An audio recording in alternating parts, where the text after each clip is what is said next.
Welcome to first news for you channel. This is Satyam Prasad. ముక్కోటి దేవతలు ఉన్న సుబ్రహ్మణ్య స్వామికి మాత్రం ప్రత్యేకత ఉంది. అది ఏమనుకుంటున్నారా? ముక్కోటి దేవతలు వారి వారి స్థానాల్లో ఉంటే, కానీ సుబ్రహ్మణ్య స్వామి మాత్రం తనకంటూ ఒక ప్రత్యేక గిరిని ఏర్పరచుకొని ఆ గిరిపైన అతను కొలువుంటూ భక్తులకు దర్శన భాగ్యాన్ని కల్పించారు. ఇది తమిళనాట ప్రసిద్ధి పొందింది. మనకు కేవలం తమిళనాడు మాత్రమే అనుకుంటున్నారా? కానే కాదు. ప్రపంచవ్యాప్తంగా సుబ్రహ్మణ్య స్వామికి ఎక్కువ సంఖ్యలో భక్తులు ఉన్నారు అని చెప్పడానికి మలేషియాలో 150 అడుగుల స్వామివారి బంగారు విగ్రహాన్ని ప్రతిష్టాపించడమే నిదర్శనం.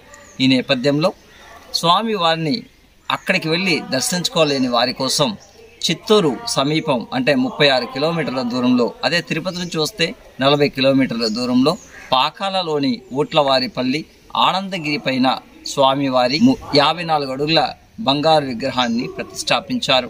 మలేషియాలో ఎలా ఉంటుందో ఇక్కడ కూడా అదే విధంగా స్వామివారి విగ్రహం. పాకాల మండలం ఊట్లవారిపల్లి ఆనందగిరి పైన వెలిసిన సుబ్రహ్మణ్య స్వామికి ఒక చరిత్ర ఉంది. ఈ కొండను పూర్వం పాళ్యం కొండ అనేవాళ్ళు. ఈ కొండ దగ్గర సిద్ధాచారి అనే భక్తుడు నివసిస్తూ ఉండేవాడు. ఆ భక్తునికి పుత్రభాగ్యం లేకపోవడంతో ఈశ్వరుణ్ణి ధ్యానించాడట. ఈశ్వరుడు ప్రత్యక్షమై ఆయనకు బిడ్డను ప్రసాదించారు. ఆ బిడ్డకి పాలవరాయుడు అనే నామకరణం చేశాడు. పాలవరాయుడికి 11 సంవత్సరాల వయసు వచ్చేటప్పటికే తల్లిదండ్రులు ఇద్దరూ మరణించారు. ఇక ఈ పాలవరాయుడు ఇక్కడే పాళ్యం కొండపైన కందమూలాలు ఫలాలు సేకరిస్తూ వాటినే సేవిస్తూ ఇక్కడే బ్రతికేవాడు. అతనికి చర్మాంకం అంటే జీవిత చర్మాంకమైన 80 ఏళ్ల వయసులో సుబ్రహ్మణ్య స్వామిని అతను తీవ్రంగా అంటే ఘోర తపస్సు చేశాడు. అతని తపస్సుకు మెచ్చి సుబ్రహ్మణ్య స్వామి అక్కడ ప్రత్యక్షమై, నీ తపస్సుకు మెచ్చితిని, నీకు ఏం వరం కావాలో కోరుకో అని చెప్పగా, స్వామి వల్లి దైవ్యాన్ని సమేతంగా మీరు ఈ కొండపైన వెలిసి భక్తులకు దర్శన భాగ్యాన్ని కల్పించాలి, ఇక్కడ ఉండే వాళ్ళందరూ సుఖ సంతోషాలతో ఉండాలి అని చెప్పి అతను కోరుకున్నాడు. అందుకు సుబ్రహ్మణ్య స్వామి ఇక్కడ ఒక స్వర్ణకారుడు త్వరలోనే స్వామివారి ఆలయాన్ని నిర్మిస్తాడు అని చెప్పి అక్కడి నుంచి మాయమైనాడు.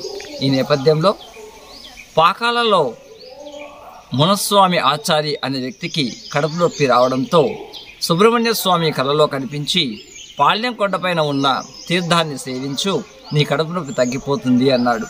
అదేవిధంగా ఆ మునస్వామి ఆచారి పాళ్యం కొండపైన ఉన్న తీర్థాన్ని సేవించగా అతని కడుపు నొప్పి తీరిపోయింది. ఈ విషయాన్ని అక్కడ ఉన్న గ్రామస్తులందరికీ అతను చెప్పడంతో అందరూ ఇక్కడ సుబ్రహ్మణ్య స్వామి వెలసి ఉన్నారు అని భావించి ఆలయ నిర్మాణానికి సంకల్పించారు. ఇదే నేపథ్యంలో పాళ్యంకొండ పెద్ద గుండులాగా ఉండడంతో ఎలాగైనా తొలగించాలి అనుకున్నారు. అప్పుడు ఈ స్వర్ణకారుడు స్వామి వారిని ప్రార్థించగా ఒకరోజు ఉన్న ఫలంగా పెద్ద పిడుగు పడి ఆ కొండ రెండుగా చీలిపోయింది. అంటే స్వామివారి ఆలయం నిర్మాణానికి ఒక మార్గం సుగమం అయింది. దీంతో గ్రామస్తులు దాతలు అందరూ కలిసి ఈ కొండపైన వల్లి దైవ్యాని సమేత సుబ్రహ్మణ్య స్వామిని ప్రతిష్టాపించారు. ఇక్కడ స్వామివారిని ప్రతిష్టాపించడంతో ఆనందం వెల్లివిరిసింది. అప్పటి నుంచి ఈ కొండను పాళ్యం కొండ అని కాకుండా ఆనందగిరి అని పిలిచేవాళ్ళు. ఆనందగిరి పైన వెలసిన ఈ సుబ్రహ్మణ్య స్వామిని ఎవరైతే దర్శించుకుంటారో వారికి పుత్రభాగ్యం కలుగుతుంది. ఎవరికైతే పెళ్లి కాలేదో వారికి పెళ్ళవుతుంది. ఎవరికైతే కష్టాలు ఉంటాయో ఆ కష్టాలు తొలగిపోతుందని ఇక్కడ చరిత్ర చెప్తోంది. ఇదే నేపథ్యంలో స్వామివారికి ఎంతో ప్రీతిపాత్రమైన మంగళవారం రోజు విశేషంగా జనాలు వచ్చి స్వామివారికి ప్రత్యేక పూజలను నిర్వహిస్తున్నారు. ప్రతి ఆడి నెల ఆడి కృత్తిక రోజు నుంచి 5 రోజుల పాటు బ్రహ్మోత్సవాలను అంగరంగ వైభవంగా నిర్వహిస్తారు. ఇదే నేపథ్యంలో గత ఏడాది 54 అడుగుల బంగారు స్వామివారి విగ్రహాన్ని అంటే మలేషియాలో ఉన్న విధంగా ఇక్కడ స్వామివారి విగ్రహాన్ని కూడా ప్రతిష్టాపించడం జరిగింది. ఇది ఆలయానికి ఎంతో ఆకర్షణీయంగా నిలిచింది. ఇక్కడ భక్తులకు కావాల్సిన అన్ని రకాలైన సౌకర్యాలు అంటే పాకాల నుంచి కూడా షేర్ ఆటోలు రావడం, బస్సులు కూడా సౌకర్యాలు కల్పించడం, మీరు 2 వీలర్లు రావచ్చు లేదా కార్లు రావచ్చు, దానికి కావాల్సిన రోడ్డు మార్గాలు కూడా ఏర్పాటు చేశారు. భక్తులకు కావాల్సిన త్రాగునీటి సౌకర్యాలు కూడా ఉన్నాయి. అదేవిధంగా ఇక్కడ పెళ్లిళ్ళు కూడా చేసుకుంటున్నారు. ఇక్కడ తిరుమల తిరుపతి దేవస్థానం తరపున ఒక మండపాన్ని, ఈ ఆనందగిరి ఆలయం తరపున కూడా మరో మండపాన్ని అంటే రెండు కళ్యాణ మండపాలు కూడా ఇక్కడ ఏర్పాటు చేయడం జరిగింది. ఇక్కడ కళ్యాణ కట్టను కూడా ఏర్పాటు చేయడం జరిగింది.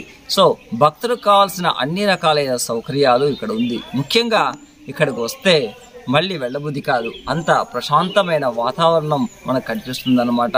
చాలా ఆధ్యాత్మికత ఉట్టిపడతా ఉంది. కాబట్టి స్వామి వారిని దర్శించుకోండి, ఆయన కటాక్షానికి పాత్రులు కండి.